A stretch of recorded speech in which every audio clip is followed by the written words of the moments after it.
I do understand that Trump violated the gag order in this case, so I think that could be a factor that the judge relies on.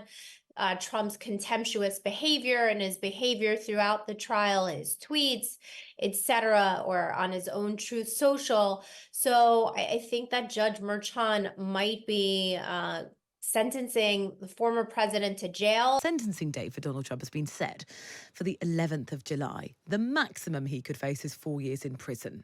That is, I have to say, the maximum. Any sentence, though, would normally be deferred until after an appeal. That could take at least a year, delaying it then until after the presidential election in November. And as I just said, if he is president, that means he won't go to prison. Deborah J Blum is a New York-based criminal lawyer. I'm pretty shocked by the verdict. I was actually expecting there to be a hung jury.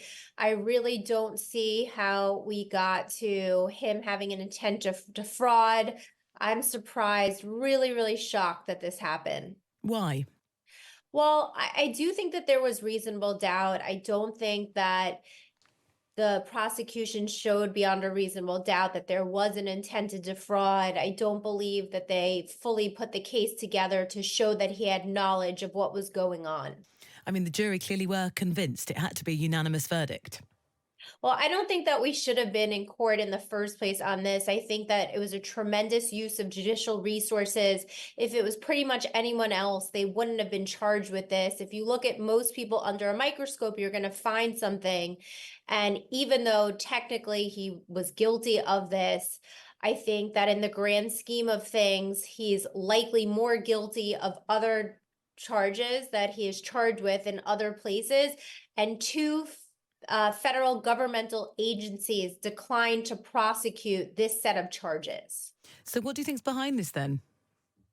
So I do think that a lot of it is politically motivated. I'm curious as to whether he's going to be sentenced to jail. I have heard from inside information that that Judge Merchan has made up his mind and that he's going to sentence him. It carried the sentence between 1.25 years to 4 years in jail, or you could get no jail, no probation. This is a nonviolent crime, typically for first-time offenders, for a nonviolent of a white-collar crime type of conviction, they're not going to do jail time. I do understand that Trump violated the gag order in this case, so I think that could be a factor that the judge relies on. Trump's contemptuous behavior and his behavior throughout the trial, his tweets, etc., or on his own Truth Social. So I think that Judge Merchan might be sentencing the former president to jail. It's my understanding the Secret Service already has a plan in place for that. Okay, what kind of sentence are you imagining? If he is going to get a jail sentence, it's highly likely that anyone else in this situation would get no jail, but due to the sheer volumes of the counts that he's found guilty on, I believe it's 34. Yeah, it maybe is a 34. year, maybe a year and a third, maybe 2 years max.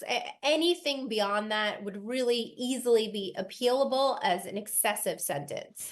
Presumably, Donald Trump is going to try and appeal this anyway. What is the process? So the process is that once you're sentenced, you have to file a notice of appeal, which is a standard, very easy form to file.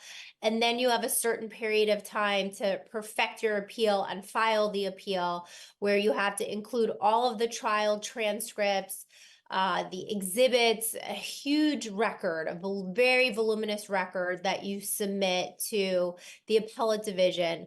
And then they'll make a determination. And then if they deny that, they can go to the Court of Appeals, which is the highest appellate court in the state of New York. How long does that process take? It really depends. Oftentimes, your adversary will consent to an adjournment, giving you extra time because appellate work is so detailed. You have to read the record. You have to identify the areas of appeal.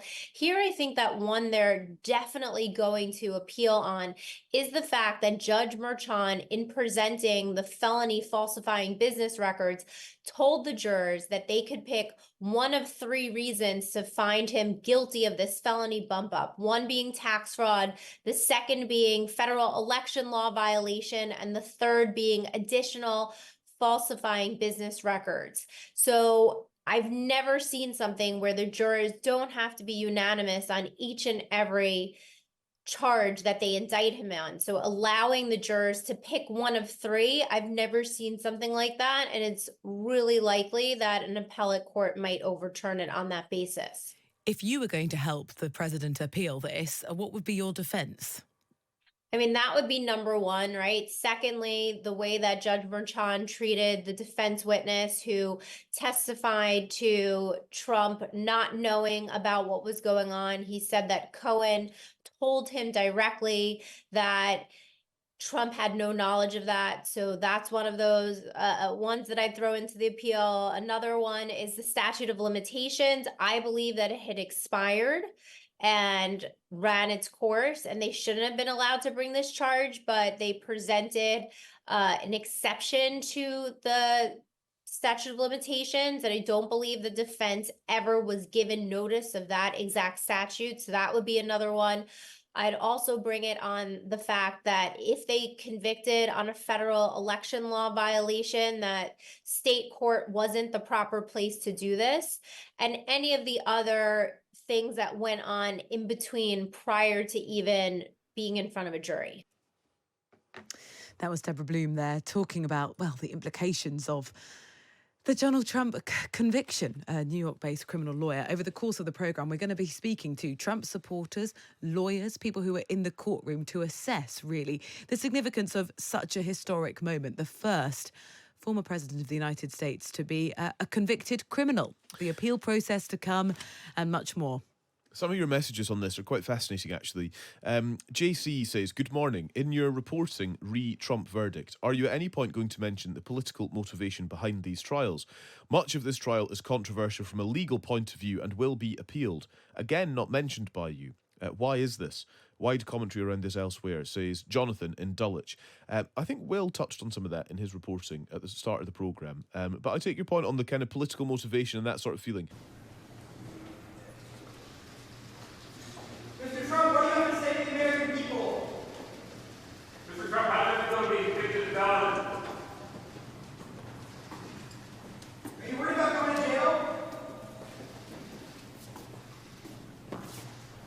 This was a disgrace. This was a rigged trial by a conflicted judge who was corrupt. It's a rigged trial, a disgrace. They wouldn't give us a venue change. We were at 5% or 6% in this district, in this area. This was a rigged, disgraceful trial.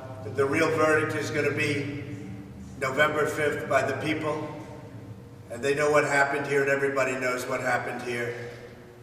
You have a Soros-backed DA, and the whole thing. We didn't do a thing wrong. I'm a very innocent man, and it's okay. I'm fighting for our country. I'm fighting for our Constitution.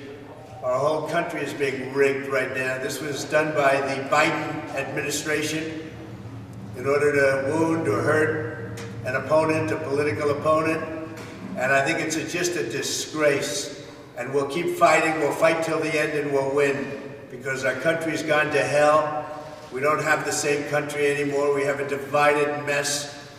We're a nation in decline, serious decline. Millions and millions of people pouring into our country right now from prisons and from mental institutions, terrorists, and they're taking over our country. We have a country that's in big trouble.